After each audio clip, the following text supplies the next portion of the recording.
Right or right. Many claim they like riding, but I know that they ain't. Right or right. I go hard in the paint, yeah, homie, I'm a saint. Right or right. Many claim they like riding, but I know that they ain't. They see the red and they call me a devil, but mind the treble, let me level with you. I used to idolize rappers that paint they face, but now I rock the blood of Christ ever since I've been saved by grace. All right, guys, welcome to the stream. Tonight's debate is Godless Girl versus Praise I Am. The topic is, does God exist? After this video, there will be an after kind of party where you can join, ask questions, critique these guys, maybe fight with these guys, depending on what you want to do. Also, links to Godless Girl's YouTube channel is in the description. The same thing with Praise I Am, along with the link that'll take you straight to the after party. That's pretty much it on housekeeping, other than like, subscribe to the channel if you enjoy it. I guess unsubscribe if you don't. I'm not supposed to tell you that, but that works anyway. Praise is going to go first, but let me run down the overview of the debate for you guys. For the audience, it'll be 8-minute opening statements each person, 35 minutes open discussion, 5-minute closing. For any viewers who are watching, it'll be TV 14 potentially, so keep that in mind. And Praise, whenever you are ready, we'll kick it up. Awesome, man. I'm looking forward to this. I know Godless is a very game opponent, and I'll have to be on sharpest. So let me see if you see my screen here.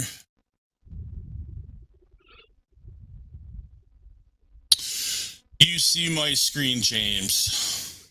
Yep, I'm working on adding it. All right, it is up there now for you, and then when you say ready, I'm going to start your time. All right. I am ready. All right.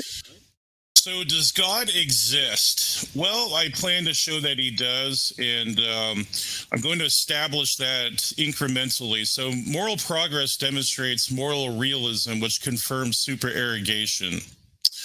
So, this argument is required as a segue to my main argument. In Jerome Daniel Schoon's paper, No Moral Progress Without an Objective Moral Ontology, the following disproofs are used to eliminate naturalistic explanations of moral progress. The local problem. Number 2, the problem of speciesism. And thirdly, the problem of evolutionary ethics. These problems are specifically targeted to eliminate moral anti-realism as an explanation. As he explains in the paper, this argument not only has 4 premises and 2 conclusions, but it's also a deductive argument, thus showing the premises are likely true. Ramifications of moral progress for anti-realists.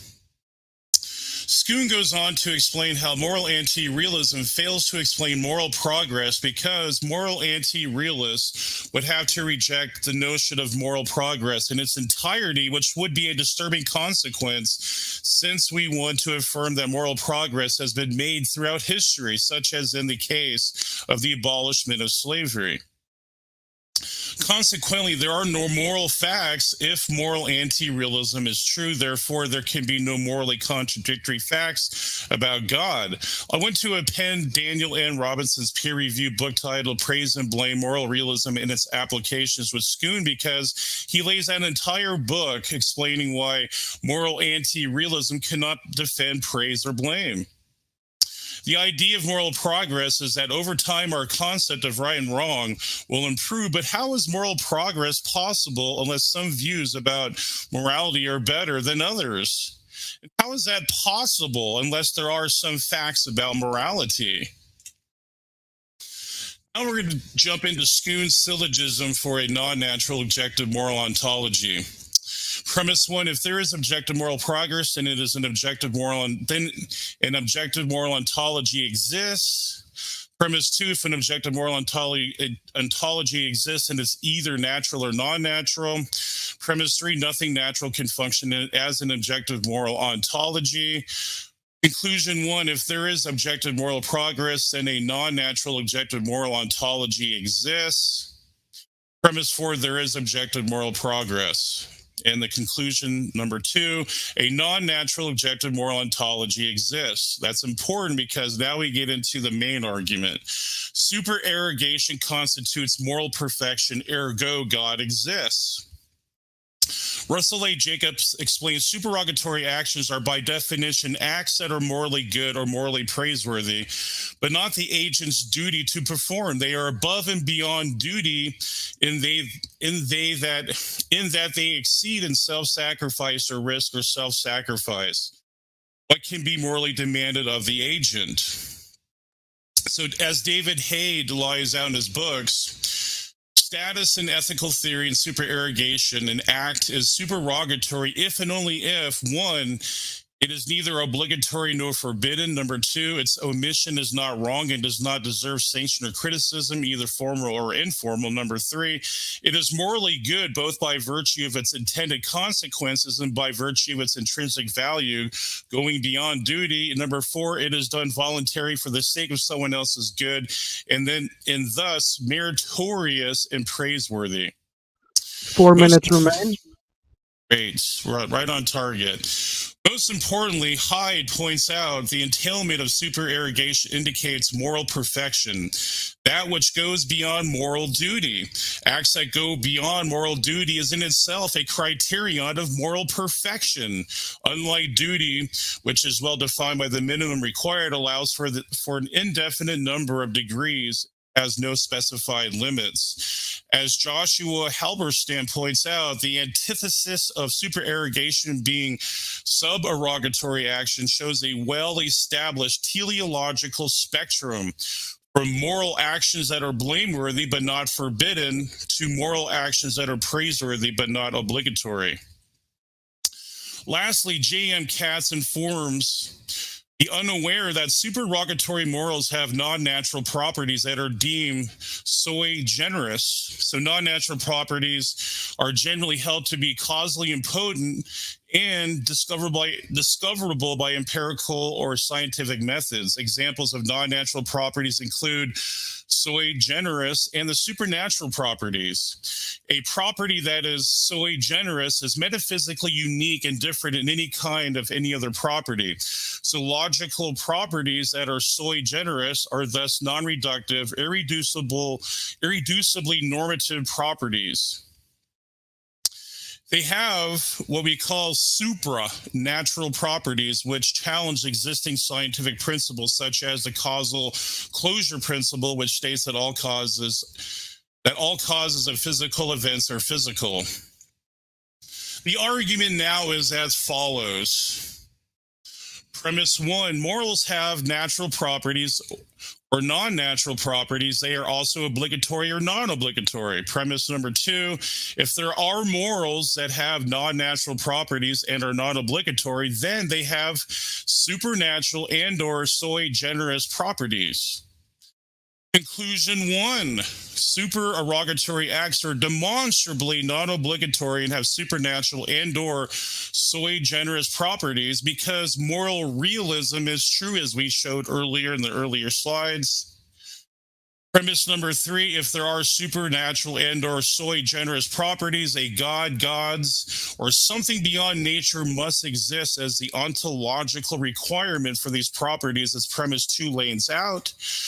And the last conclusion is the Christian God exists because only he can metaphysically ground the preconditions of supererogation due to his exclusive supererogatory nature possessing these non-natural properties. And with that, my opening is now concluded, and I look forward to my learned opponent.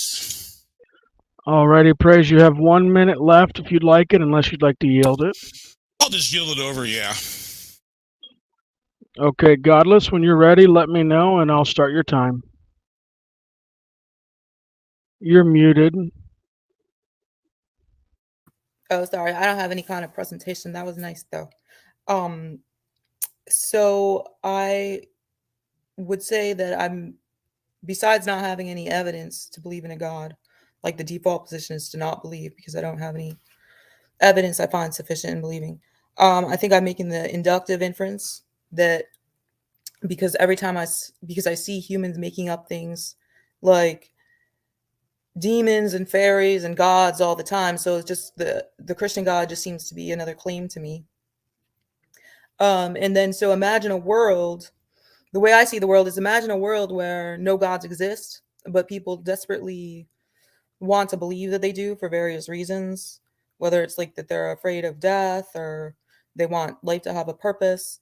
A world in which, like we know from psychology, that people tend to falsely see what they want to be true and what they expect to be true, even when it's not true, where they lie to each other and lie to themselves and have imaginary friends and invent myths. And tell me, what observation are you making in our world that you wouldn't expect to make in that world? Because that seems to be the exact world we're living in. So I want to know what observation you're making in this one. And then the issue with the Christian God being omnipotent, the omnipotence paradox. God cannot create a stone so heavy he cannot lift it. Omnipotence means he can do anything that's logically possible. It's logically possible to create a stone so heavy that one can't lift it, but God can't do that. So it just like becomes the omnipotence just becomes gibberish. And then the Christian God creating the universe and time beginning at the universe. It's just gibberish to say God existed and then he created the universe, because existing prior to time is just nonsense. It's like not even coherent. I don't even know what it would mean to exist prior to time. And then you're gonna have to break down. That's my opening statement. I'll yield the rest of the time, but I guess I would like to start with like addressing the moral claim he made. Can I use my time to like go directly into that? Because well, I mean, he's gonna have to explain some of the stuff because I didn't follow it all. But Yeah, if you would like to use your time and slide it over into the interaction 35 minutes, I can stop the clock and do that now. It's perfectly fine. yeah, we can just give up the rest of my time. But I'll just start with the moral stuff, if that's okay. Sure, yeah, that'd be great. Yeah. Um, so I'm a moral non-cognitivist, so I don't think that I'm a moral anti-realist, a moral non-cognitivist. So I don't think that moral statements are true or false. I just think that they're people expressing their preferences. I don't think the propositions are true or false. So when you say we've made moral progress, I don't accept that claim at all, because I don't think that you can make moral progress, because moral propositions are neither true or false. And when you say objective morality, what objective means is in mind independent. But having a God doesn't get you to objective morality, because if it's dependent on God's mind, then it's still subjective because God is a mind. So, I mean, let me address a couple of those things first. So, we'll talk about the moral propositions. Okay, so I'll just give I'd like to give examples or illustrations to show, I think, how irrational that is to hold. First, like if we have children growing up, and we notice that they do moral things that we would say that are true, or either they commit things to us that are morally not right. We would say that's true. I don't say that's true. And you would have to, and see, here's another thing too, that you would not only have to deny some moral propositions, you would have to deny all moral propositions over all history, which I think would make you look pretty foolish. So, Look, are you willing I to don't have all any that sort? reason. Or I need a reason to believe that when somebody's saying a moral proposition, that they're doing anything other than just expressing their preference. so, morality feels like a demand from outside of us. We feel answerable to a standard of behavior which is independent of we want or feel. So morality isn't But the thing is, determined. a demand is not a proposition. Like commanding somebody to do something, a command is not propositional. A command is neither true or false. You want to say that moral propositions are true and false, right? Yes, there's at least one moral proposition that is true or false. That's all we need for moral. Okay, what is the argument for that? The argument itself is the propositions. I mean, the argument is like basically that you would have to reject all moral propositions, the truthity or the falsity of those.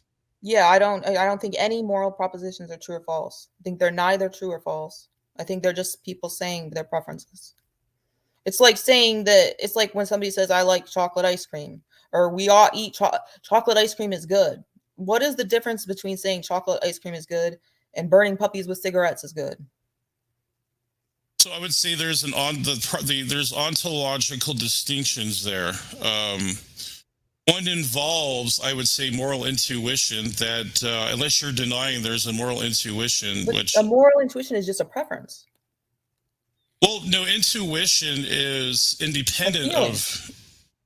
Well, no, intuition isn't necessarily justified in itself. It is something that we naturally, like if we see a tree outside, we assume that tree is there. We don't need independent scientific evidence to make that tree real. Just as, burning a child, that would be just as irrational as saying, well, the tree is not really there. That's what I'm trying to show you. The comparison there is being like an anti-realist with even epistemological claims about reality itself. They go hand in hand.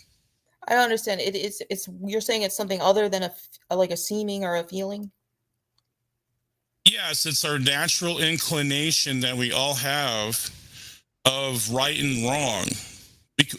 Christians call it a conscience, and I mean most people. This is another thing too. Like the majority of meta-ethicists, I think it's like 70% hold to more. I'm not appealing to that to make it true, but I'm just saying you have a huge hill to climb to demonstrate the contrary. And to me, it's just like hyper skepticism, and it gets to almost cynicism at some points, because you'd have to deny, like, so let's say like the abolishment of slavery. Would you say that was moral progress? Are you saying that is like a No, I don't think there is such thing as moral progress. Yeah, and that's what I'm pushing back on. I'm asking you the reason why you would deny that. Right, because I don't have any reason. Nobody's given me an argument that moral propositions are anything other than people expressing their preferences. Like the abolition, slavery being abolished would be like a preference I have, right? So, but if I'm saying it's good, it's not true that it's good. Just like it's not true that chocolate ice cream is good. It's just me saying I like it. And I'm not even sure what it would mean for there to be, like objective morality independent of mind. I wasn't arguing objective morals. I was arguing objective ontology for moral. That was the argument. Yeah, I'm not even sure what that would mean. So, so let's say the ontology of morals are not. You can't physically investigate them like scientific. Yeah, so there's like some immaterial bubble containing true and false moral propositions. Yes, there's an immateriality to them. We call this sui generis properties. They don't have a texture to them. Yeah, so you're just making it up. Well, I mean, as a naturalist like yourself, if morals, I'm not a naturalist. I don't really take a position on that. So there's only two positions: either non-naturalism or moral naturalism. That's what philosophy says. You can't, unless you're seeing. I guess you're saying you're agnostic or something. Well, I'm a non-cognitivist. Well, I like to. To me, it's irrational your viewpoint, because it's on the same level as any proposition. Rather, if it's moral or not is irrelevant. Because I think even like I said, okay. So let's say like again, I'll bring the example of the tree. When we see a tree, do we need the scientific method to demonstrate that exists? We assume that it's innate, it's rooted within us. We accept that it's natural to us. It's our natural inclination. So the same would apply. It's our natural inclination to think when we see something, it's really there. Yes, you don't. Yeah, but the thing is, I don't see any moral propositions. What do they look like? So moral propositions would be like, is it wrong to torture a baby for? Yeah, what does that look like? I don't. If they're immaterial, they don't have an appearance. Well, no, it's the ontology of the proposition itself. Like, I'm not um, understanding how the tree is analogous, because you're saying that you were seeing something with our sight, which has nothing to do with intuition. well, it Intuitions are not does. seeing something with your sight. Well, like I said, we don't need to go through the scientific method to verify that a tree exists when we look at it. Do we have But to we go can through? see trees. We can't see moral propositions. But we assume that it's real. It's natural to us that we don't have to, like, well, I guess we got to go through the science department of some college to go, hey, did I see a tree outside? Can What we is make the sure? thing that we're assuming is real? We feel like we don't want to burn puppies with cigarettes. That's a feeling. You're Well, saying it's not merely a feeling. You're saying that it's this immaterial bubble that has a proposition in it that says it's true that we ought not burn puppies with cigarettes. What is the argument for that? so what I'm arguing is it is a feeling. Yes, I'm going to actually concede that, but that feeling Feelings are is neither true or false. They're well, not propositional. right. But what I'm trying to show you though is the properties of these feelings necessarily would What is the property of a feeling? negate. Well, it would negate the naturalistic ethics, or the natural, or a naturalistic explanation of morals. A natural. If I'm we not can, following. if there's like there's a dichotomy. They're either non-natural properties. Morals have non-natural properties, or they have non-natural properties. I don't think morals exist. So that if they don't have, if they I don't think they exist, they don't have any properties.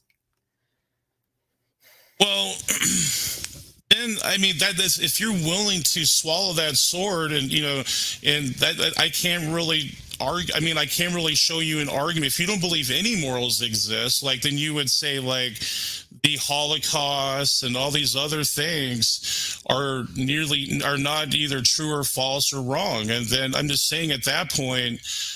I mean, what can I say otherwise to you? I don't know what else to say. Like, how would I prove the laws of logic? I mean, do they physically exist? Is that what you're asking? Is like a mechanism, or can you explain that to me? Like, what is your standard or criterion of proof for immoral to be true? Well, I'm not sure, because I don't even know what it would mean for it to be like objectively true. Because even if you had a God that was like commanding us to do things, and you're saying that the moral propositions are whatever God commands, God is a mind. So that doesn't make them objective. It makes them subjective. So I don't even know what it would mean for there to be objectively true moral propositions. Like, Okay. I'm thinking like an immaterial bubble. But I mean, bubbles are not immaterial, so I don't know. It's like really weird that somebody would claim that. And then, so the proposition is we ought not do that. What does the ought there mean? Like, I'm not. Well, I'm not even arguing for the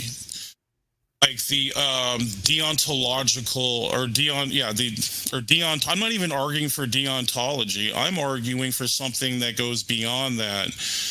That these are classified as praiseworthy, and they have sui generis properties in themselves because, again, like there's nothing naturalistic could ground these. So the metaphysical grounding would necessarily bring God. He would be would necessarily prove God. He would. Jesus would be the preconditions for supererogatory acts. So basically supererogation falls in line of axiology, but also a higher level of I'm sorry, deontology. I'm not following what you're saying.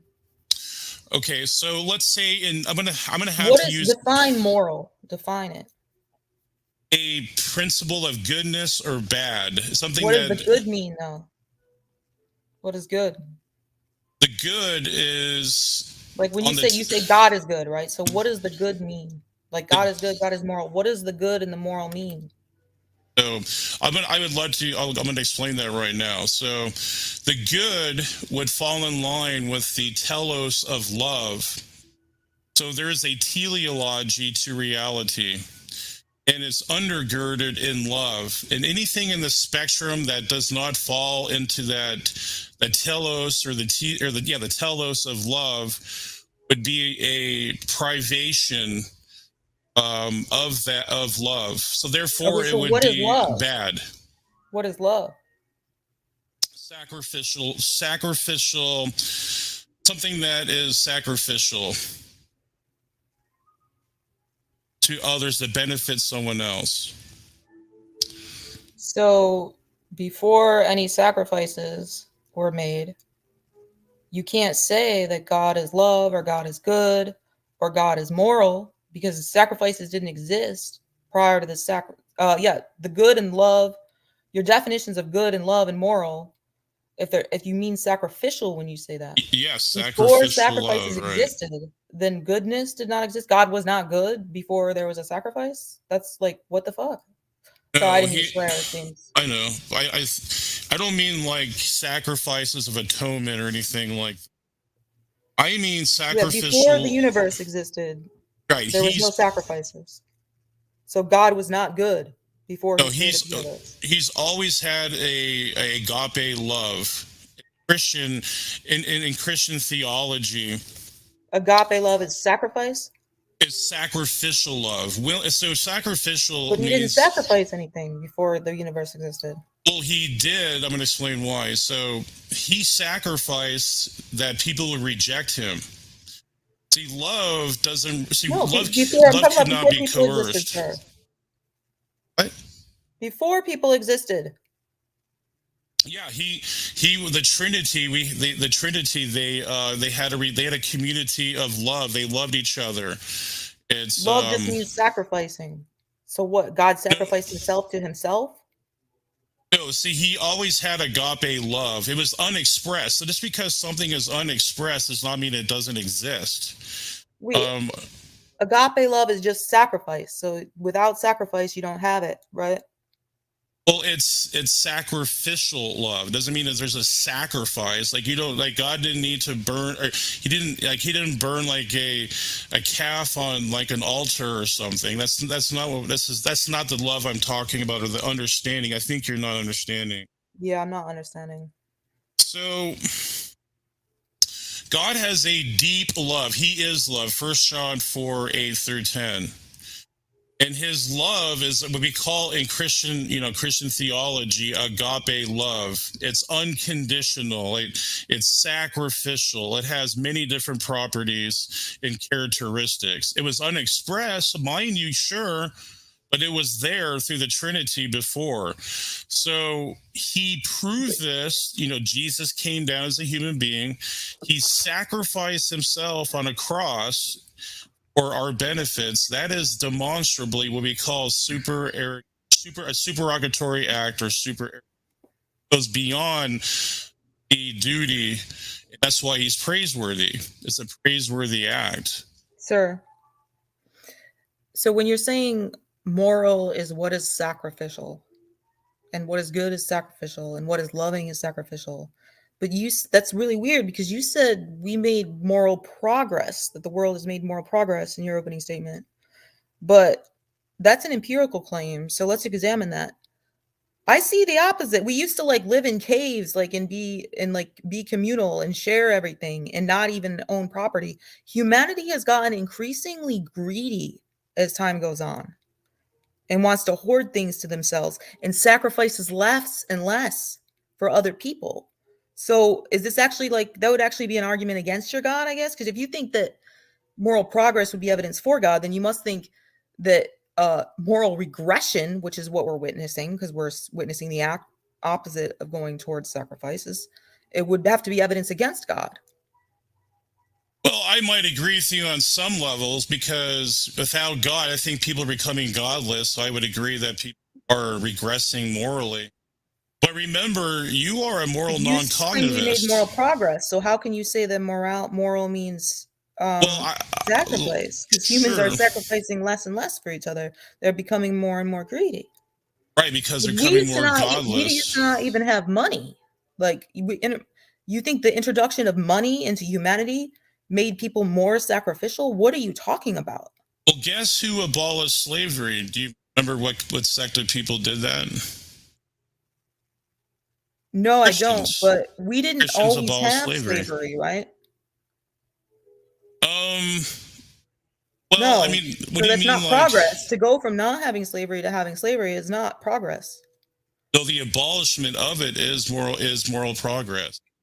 And then slavery is also like the forced sacrifice of other people's lives for poor people. So you'd be going in the opposite of sacrifice when you give up slavery. I'm not following you. So if there are cultures practicing slavery, and Yeah, all the slaves are Christians, forced to sacrifice their lives and their livelihood to that's the not owners. love. That's sacrificial hatred. That's sacrificial coercion, which is the exact opposite Oh, of so you love. want to modify your definition of moral because you said moral was sacrificial. So now it's only consensual sacrifice. No, I said sacrificial love. You said the definition of love is sacrifice. It involves it's sacrificial in nature, but doesn't mean like you need and you don't need like a goat to put on an altar to prove that. It just means to be selfless. It means to put yourself in the danger and risk to help someone else out. And it has to be consensual. You want to add the caveat that it has to be consensual.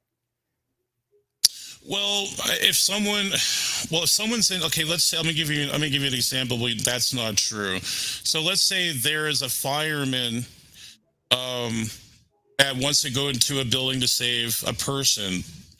So do you think he needs a consent for that woman to? Oh yeah, go ahead. Can I take you from the fire? Like that just doesn't work that way. I think that is a gross distortion of what we're talking about here with sacrificial love. And see, like, as a moral non-cognitivist, That's not analogous. Like in the analogy, you would have to be saying the fireman is forced to go in there and risk his life in the fire to save somebody. Okay, let's just remove the fireman. Let's just say a neighbor that sees their neighbor, like their next door neighbors in a fire in their house, and it's either optional. They can go in there and risk and save the other person's life, or they can not do it. They can stay back, and to be honest, I don't think they would be blamed morally, but they could be subarrogatory, where they would be more of like a clown.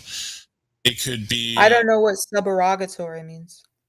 Well, subarrogatory means that someone doesn't do, like, let's say something that's optional, but it's frowned upon. I mean, there's some examples out there that are subarrogatory that people that have the option to do something, but they don't do it, and then they would be criticized for. Then so they're not moral or loving or good on your definition, right? Well, they wouldn't fit on the telos of love. I'm sorry. What is the definition of moral? That which is good. Yeah, but what does the good mean?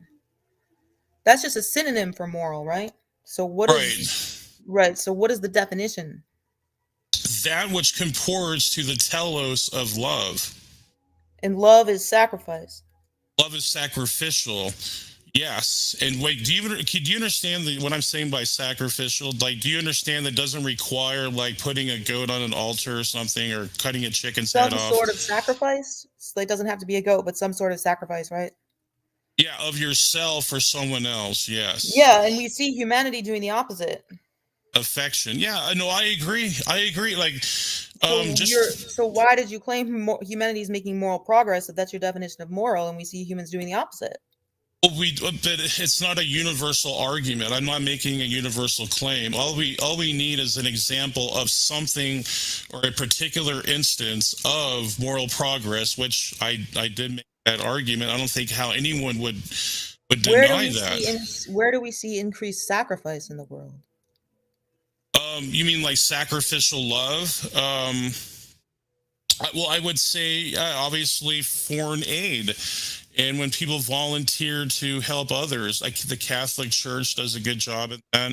I think that is very supererogatory. Yeah, but they've been Um, doing that for centuries. So supererogation has been around for many centuries. Yeah, so where is it increased? I don't know what you mean by, like, I never made the argument that it should be increased. No, you I'm said we're making moral progress. Well, moral progress is a Moral progress would mean prerequisite. increased sacrifice by your definition, right? No, but okay, when I'm arguing, if you how I laid the argument out was, if we can show moral progress, which I think I did, then No. which moral? Okay, but No, then he this. didn't. Well, I disagree, but let me just lay First it of all, out. you'd have to give you still haven't convinced me that moral propositions are even true or false. So I don't even think there is such a thing. There can be such a thing as moral progress, since moral propositions are neither true or false. And then on top of that, you would have to show that by your definition of what is moral, that's been the case in humanity, and I would assume universally and generally speaking, which we actually see the opposite. I think you're missing my arguments. Let me lay it out for you. Just like this, let me finish to let you respond. So my argument was, if I'm putting the word if here, it's conditional. You can disagree with it, that's fine. If we can show moral progress, then moral realism is true, which justifies the higher level obligatory acts that go beyond obligation. Therefore, if there are higher level obligatory acts, then therefore God exists, because only He preconditions for supererogation. So at least you understand my argument now. No, I don't understand the supererogation thing, and I don't see how God would get you. I don't understand what that even means, supererogation. I'm not familiar with that word, but I don't understand how positing a God would get you to objective morality, because God is a mind. So by definition, it would be subjective. If it's contingent upon Him. God is a moral agent. Yes, he. I mean, Yeah, what do he's you an mean by agent. mind? Mind. I don't. Are you talking like Darth Dawkins stuff? Like, I don't hold to what he says about. I don't comport with that idea. I don't even want to argue that he is a mind. He's a personal agent or a personal. But I'm gonna just give you some understanding here on what a supererogation is, because it looks like you. So, heroic sacrifice, volunteering. Yeah, we do not see the increase of that in humanity. We see the opposite. Then we have beneficent. Also, it goes. We have all sorts of different understandings. Like things like they are above and beyond duty, and that they exceed self-sacrifice or risk of self-sacrifice, what can be morally demanded of the agent. We see heroes. So for you to deny this would mean that there are no heroes that's ever walked on Earth, and I just think that is pretty foolish. That doesn't follow. For me to deny that there's an increase in sacrifices, I would have to deny that there's ever been a sacrifice ever. How does that follow? That there's ever been a hero? How does it follow from me saying there's a decrease in how sacrificial people are? How does it follow from that there's never been a hero? Like, I think you're not getting it. So self-sacrifice, not just sacrifice, self-sacrifice. Sacrificing oneself for others, you mean? Yes. Yeah. So you're saying that if I'm claiming that we see the opposite of that in humanity, then that means there's never ever been a hero to walk the earth ever once? How does that follow? Okay, so I'm not arguing that everyone is supererogatory, because it goes beyond obligation. It's not required. An increase of that, though.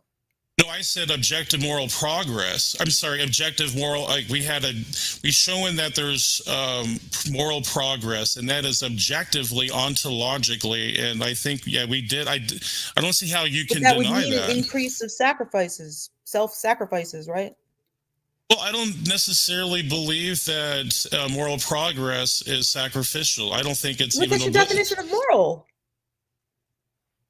Something that is right or good. Sacrificial. That's obligatory. No, you're just talking about something that is obligatory. But when you say moral progress, what does the moral mean? Moral what? Moral. Give me the definition of when you. So you're not meaning to say the same thing when you say like God is good, God is moral, God is love. you're talking about a separate thing when you say we've made moral progress. The moral doesn't mean the same thing there. It means something else. So you're like equivocating.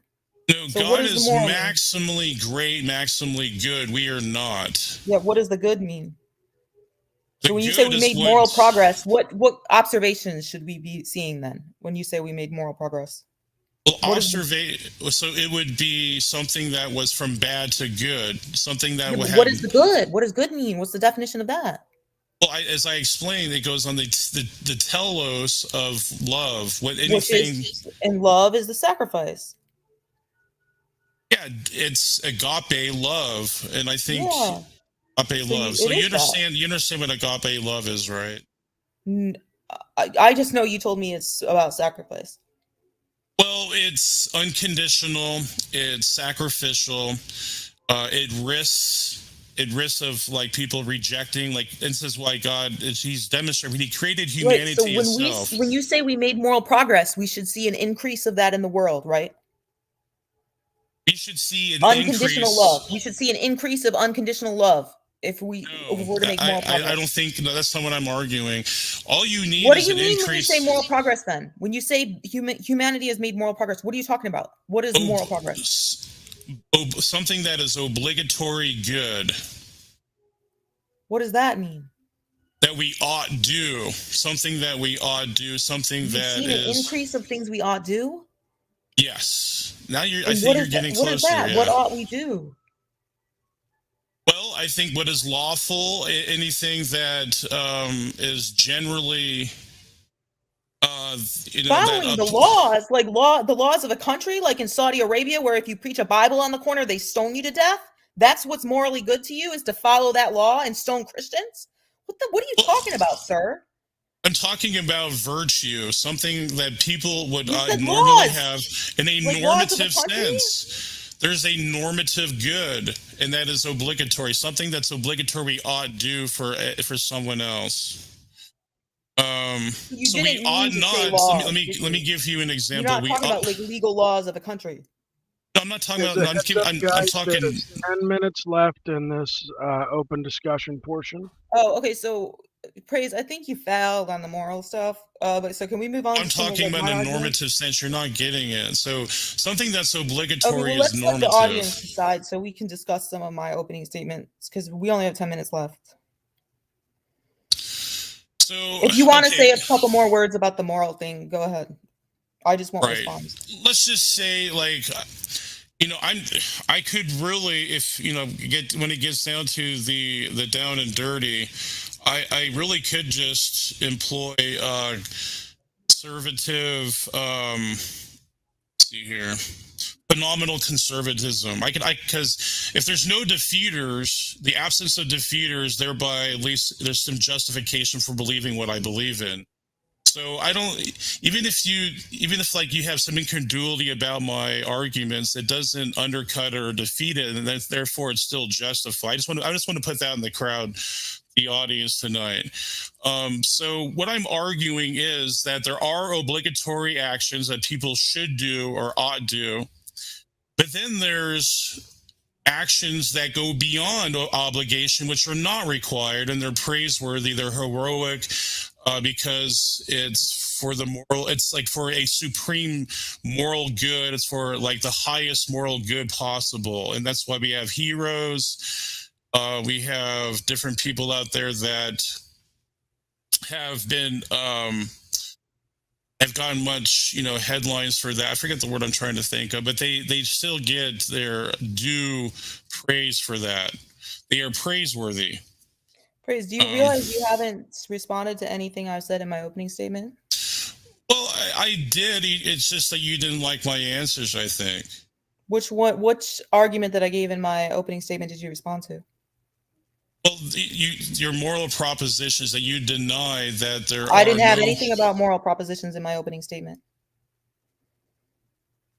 You did. You says you deny. You're a moral non-cognitivist. You told me that. No, I said that after that. my opening statement. We started with my rebuttal. Okay. So yeah, I remember your opening. Okay, so that you don't see. To like win this debate, you'd have to tear down the arguments I gave, and you're running out of time. Are you going to attempt it? Yeah, I would say the contingency argument's easily to destroy that. I didn't make it to contingency argument. Well, no, you said there's no good evidence for God, and that there's just like fairies and stuff, and like and then you said I didn't say there were fairies.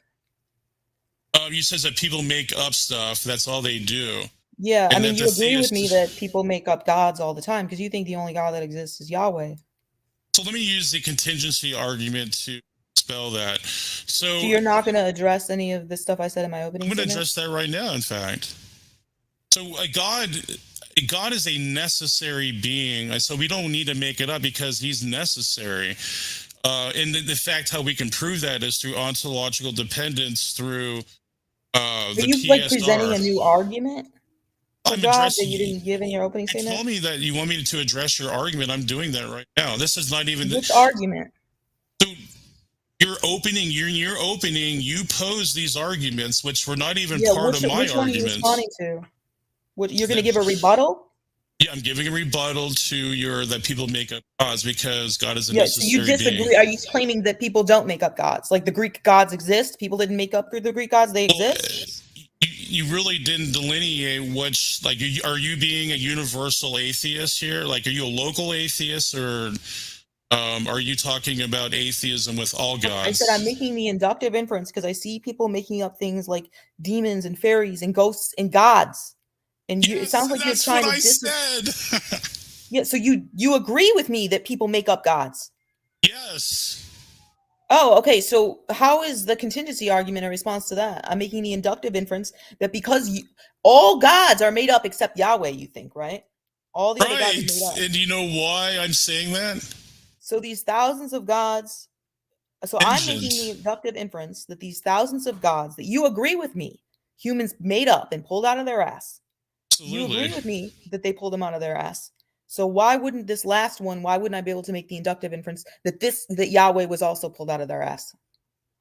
And I would say because he's a necessary being due to the PSR, the ontological dependence, that through causation, if you go through the chain of causation, it's either infinite regress or there has to be What's something the problem with infinite regress? That is self-refuting. I mean, like, you're saying infinite regress is impossible?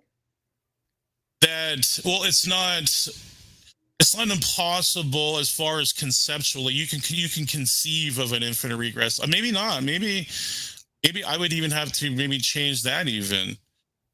So I mean, it's hypothetically possible, but I don't think it's logically possible. What's the evidence that infinite regress is not the case?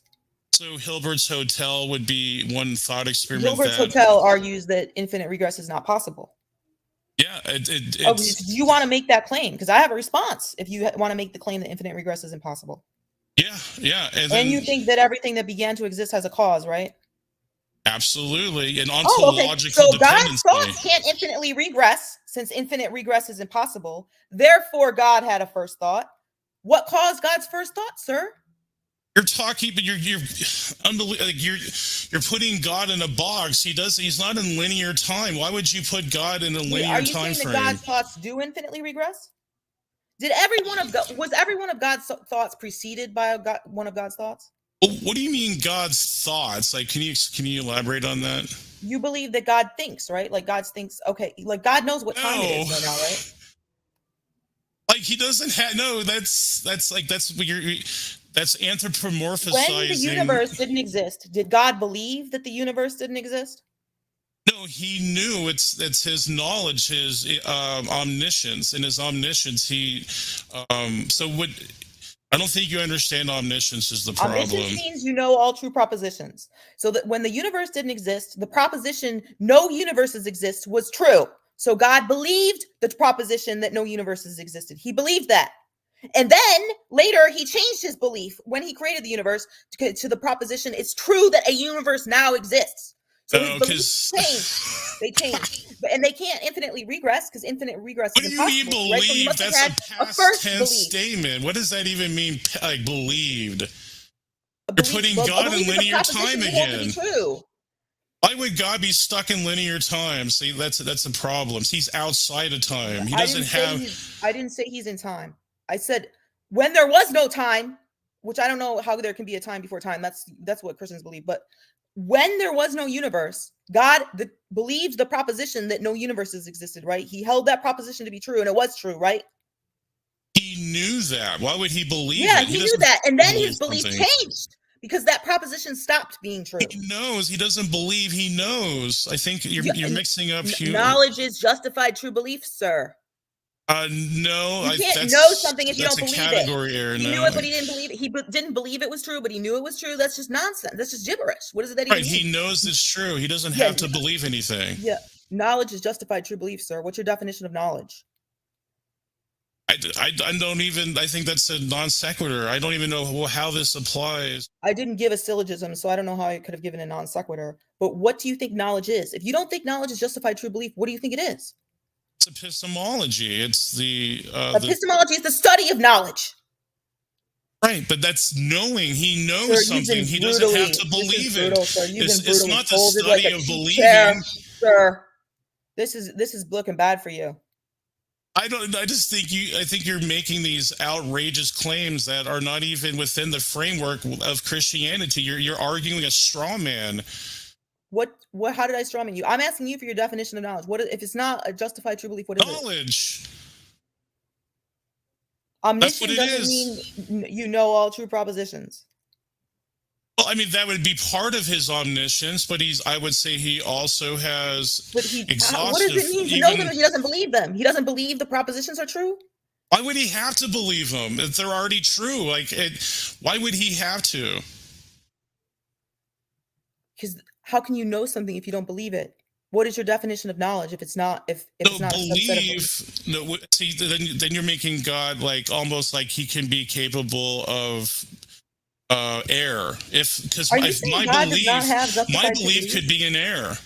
Are you saying God does not have justified true beliefs? It would be beyond that. So it's like a category what error. Does it mean when you say God knows? What does know mean? That he exhaustively knows. What does that mean? That it's without defect. That it's he doesn't have to when believe you say no, something. what does the no mean? What is the definition of no? If you don't think it's justified true belief, what is the definition? No, it just means he knows. Why are you trying to shift the goalpost? Knows means he knows. I don't know what that means because you're saying it doesn't mean that he has justified true beliefs. It means something else, but you won't tell me what it is. It's omniscience. I mean, omniscience is holding the position that you having a certain attitude towards all true propositions, which is that you hold those propositions to be true. But that can't be the case with God because you're saying he doesn't have beliefs, and belief is a proposition that you hold to be true. So that can't be your definition of omniscience. So what is your definition of belief is an anthropomorphic term. God is not a man. I'm not sure why. When you say God knows, what is the definition of know? An awareness. I guess you would say an awareness. He has a capacity in his nature or his attributes that he's aware, and then therefore he's aware he knows. He doesn't need to believe anything. I don't know what it means to a mere awareness, a mere perceptual experience is not propositional. So omniscience wouldn't be able to mean. And that is time. So what we can do to close it out, Godless Girl give you one question for Praise that he can answer, and then Praise can ask you one question. Then we'll do the closing statements. Okay. So if God's thoughts cannot infinitely regress, then he must have had a first thought. So what caused the first thought? That assumes linear time. Again, that God is not bound by time. He's outside of time. So his thoughts are eternal, and that means without beginning, without end. That might sound contradictory, or that might sound like it's not possible, but it is actually true. There are things that are paradoxically true. It's paradox. Eternally new thing. Have a first thought, because that would mean that he had a beginning. It's just a misunderstanding of the ontology of God. All right, infinite, eternal. All right, so Praise will let you ask Godless Girl questions. She'll get about the same amount of time to answer, and then we'll do closings. And so, questions from the audience. Make sure to tag James is tired, but also put at Godless or at Praise. And the way we do question and answers, if it's addressed towards Praise, Godless will be able to make a comment after that, and kind of vice versa. Okay, so my question is why? Okay, I guess I'm trying to put this. I'm gonna just give a little thought here. I don't want to just blurt it out. Like, why would you? Okay, how would you be? Like, I guess my question is like, you see the repercussions of denying the atrocities we have seen over history, like the Holocaust, the other things too. There's been massacres, there's been genocides. We've had so many terrible things. So, is that all an illusion to you? Yeah, so I think that people have preferences, and I don't prefer those things to happen, but preferences are neither true or false. And if you were saying, it sounds like the point that you're insinuating is like, look at the consequences of holding your position, Godless. You wouldn't be able to say that things like the Holocaust is wrong. That's an appeal to consequence, which is a fallacy. So that's an error in reasoning, if that was the point you were trying to make. No, that's not really what I was trying to argue that, but no. But I appreciate you answering. Are we allowed to like talk about that? Are we still talking, or are we going into questions? We're closing statements, I think. Yep, closing statements. I forgot, who do we agree was going to go first in this section? Oh, it's whatever you want. Praise looks like dealer's choice. You want to go first or second? Since she went first, I'll go first this time. Then we can just reverse. Alrighty, I'll put 5 minutes on the clock. Remember, tag the questions at James is tired, and then just put like a G for Godless or a P for Praise, and then I'll ask them, and then the other party will get a chance to respond. Praise, your time starts now. All right, I did enjoy the conversation. I wish we could have went into more detail and kind of some of these things a little more in detail, but this is the problem with atheists. This is the dilemma that we all see, that they're willing to say that these events in history that we have witnessed that have brought such terrible oppression, sadness, death, violence, etc. And this is what we call in philosophy anti-realists. This is like an anti-realist. They deny that these things are real, that these things are true, or that these are wrong, and they would never say that that's true. I think that's ridiculous. And it's not that my arguments failed tonight. It's just that her argumentation itself was ridiculous and outlandish. And if atheists are willing to swallow the sword like that, okay, that's fine. I would appeal to phenomenal conservatism that, in absence of defeaters, I would say that my position is justified. And I made it clear. I made like a bipartite argument that if there's moral realism, then we can have supererogatory acts. And if supererogatory acts are true, only God could be the proper precondition for those. And I didn't see really any defeaters, just a bunch of incredulity and misunderstandings. She seemed to not get it that way. Confused. She didn't understand what I tried to explain. I tried to lay it out there simply for her.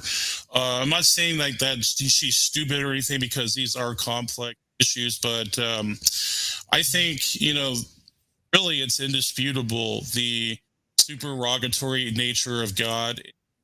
Since supererogatory actions are really there in this world, they are true, then I just think that's a indisputable evidence for the evidence of God. And people if I would recommend to rewind it and check it again and watch all the arguments. Like they're all logically sound.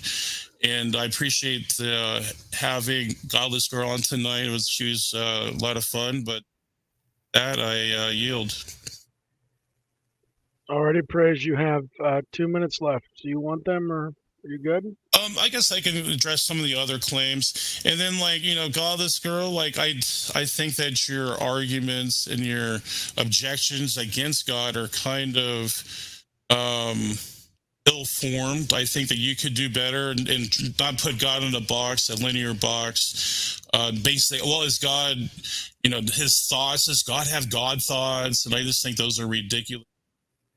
Don't even apply categorically to an eternal God. So eternality does not have succession, or it doesn't have chronology, and I just think that's ridiculous. So I just think, just check. Godless Girl, if you have time, if you want, the after show if you want, but just check something. Just go back and watch the presentation. It's thoughtfully and carefully laid out. And I'm welcoming people to give defeaters for it. But until then, I think it's justified nominal conservatism. But I think. All righty. So, Godless, I'll put 5 minutes on the clock when you are ready to go. Okay, so I never really got a chance to respond to the phenomenal conservative claim, so I'll just respond to that quickly and give my closing statement. Phenomenal conservatism is just the claim that their beliefs are justified based on intuitions / seemings, which are just pretty much feelings. So I don't think that, and I take justification to be raising the probability that a belief is true. And I don't take because you feel a certain way about something that increases the probability that it's the case. So, and it's just boils down to an assertion, right? It's not actually justification. But anyway, so I gave about 4 arguments in my opening statement, and Praise didn't actually get to respond to any of them. He should have, in order to win the debate, he should have knocked all of them down, and he didn't even really address them at all. When I asked him to address them, he started with this contingency argument. He started giving a new argument, and then he tripped over his own feet with the infinite regress thing, because the contingency argument was presupposing that infinite regress is impossible, but he got brutally humiliated and destroyed when it came to that, with God's thoughts not being able to infinitely regress. He tried to do this red herring thing about God's not in time, which would be irrelevant. It's either the case that every one of God's thoughts is preceded by another thought, or it's not. And then with the moral argument that he gave, when he was asked to define moral, the definition he gave ended up undercutting his own argument, because it was about sacrificial love. And we actually see the opposite in his argument. In his opening statement, was claiming that moral progress was made, but since we see the opposite of his definition of moral happening in the world today, he undercutted his own argument when he defined it. I don't need any more time. I'll come to the after show though. Praise, and don't take any of my screaming at you personally. I'm just. I respect that actually. All right. I don't think there was potentially one curse word in the whole entire debate. As a side note for everybody. Unbelievable. I figured that you guys, like we said, would give you some rope, let you guys go back and forth. I'm probably going to have to classify this no longer PG-14, but PG-13.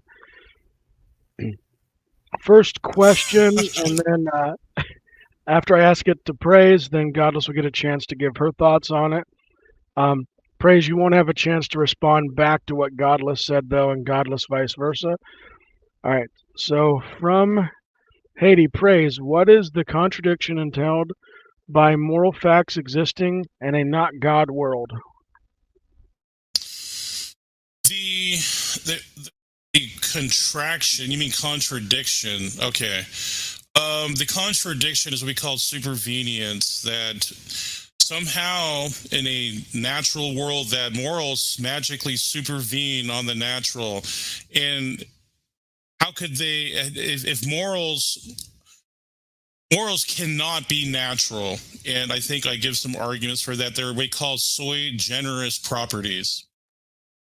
So morals are distinct. It's like, let me give you an example, Haiti, here. So would you say a rock have moral properties? No. There's a distinction. Humans are moral, rocks are not. So there's a distinction there. So this is supervenience problem you're going to have to address, and that is contradictory.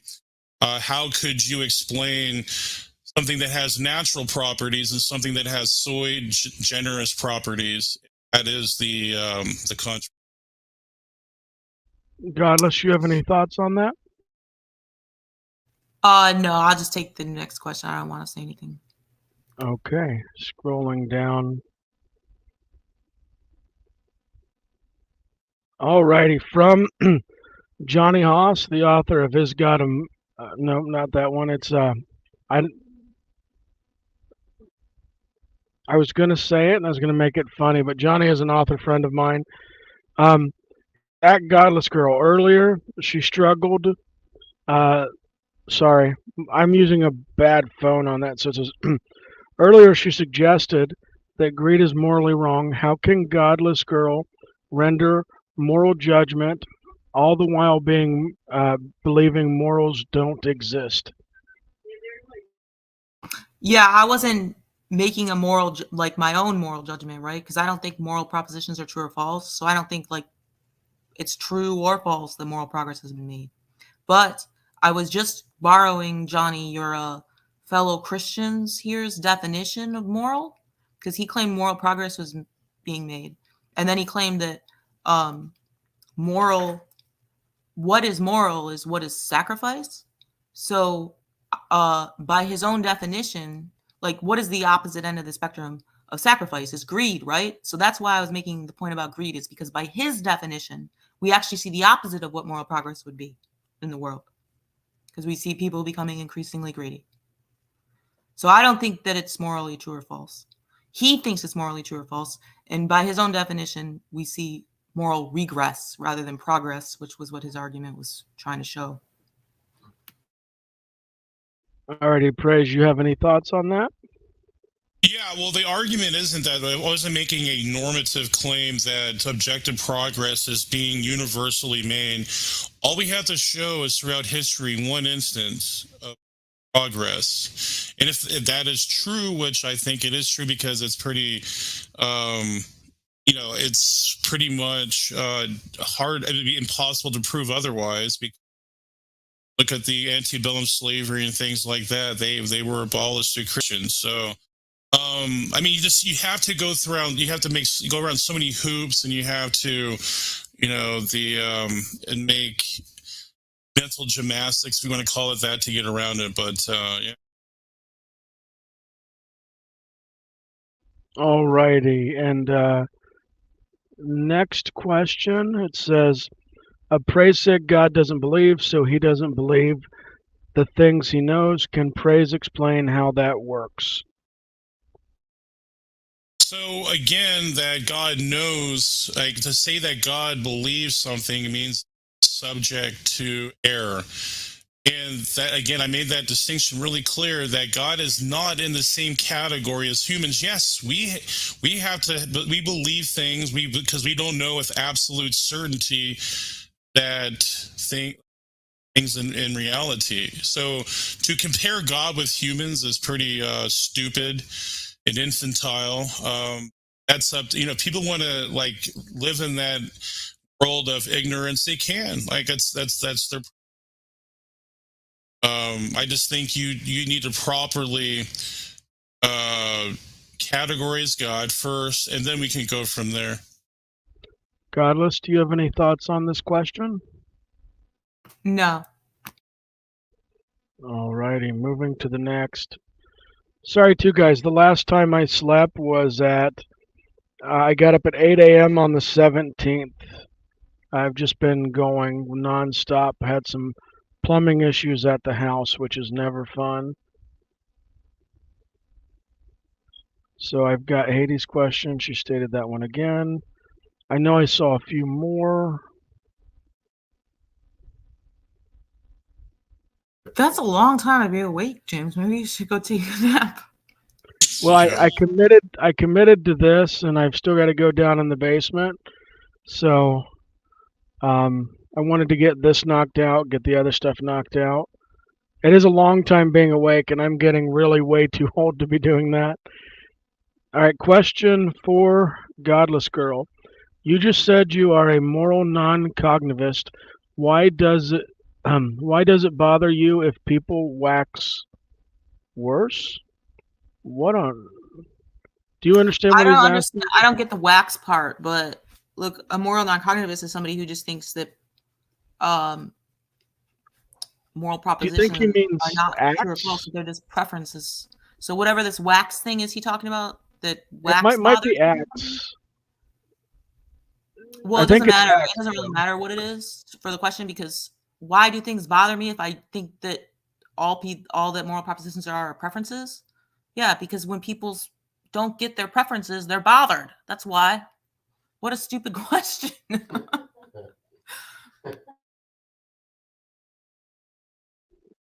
Alrighty. Praise, do you have any thoughts on that one? Yeah, I think he's kind of voicing my disagreement with Godless Girl that, like, if you're going to express any moral outrage, why would you say it's not true or false? That's just so outlandish. Like, it just doesn't make any sense. Anyone who believes something, they believe it's true. So why would a non-cognitivist believe something's not true even though they show outrage? It's like self-contradictory. That's like a self-contradiction. And that's, I mean, that if that's what they really want the sword to swallow, I mean, that's up to them. Yeah, that's fine. Alrighty. The last question, it's weird. I can see it on the YouTube channel, but I can't see it in StreamYard. It says, so this is directed at Praise. Praise stated that an infinite past universe was logically impossible. The question is, what is the contradiction in the form of P and not P that a past infinite universe is impossible? When did I say a past infinite universe? What does that even mean? So are you saying this universe is infinite? So to me, that doesn't even make any sense, that statement itself. So he's saying, he wrote it, Praise stated that an infinite past universe was logically impossible. I think he's referring to the Hilbert's Hotel example. Right, and I think that we've pretty much destroyed this idea of infinite regress. First of all, it's an it's called an ad homolunkus. I can't even say it correctly, but it's like an ad homolunkus fallacy. And moreover, it's not even, we don't even have to go to Hilbert's Hotel. We can just do the Grim Reaper's paradox. Like, the Grim Reaper's paradox just knocks it out of the park. And no one has even touched that argument that was brought forth by that great Christian philosopher. I forget his name. I'm not even, I mean, if you don't want to go to Hilbert's Hotel, fine. We'll even wipe that off the board. Just the Grim Reaper's paradox. Here you go. Done. And Godless, that was the last question. So if you have any thoughts on that, you are welcome. Oh, no, I don't. Thanks for having me on. Alrighty, so let's cover some things real fast. There will be an after party show on Praise I Am. All are welcome. Even atheist who's booted before, he'll open up the door, send him a message. We have links for Godless Girl's channel in the description.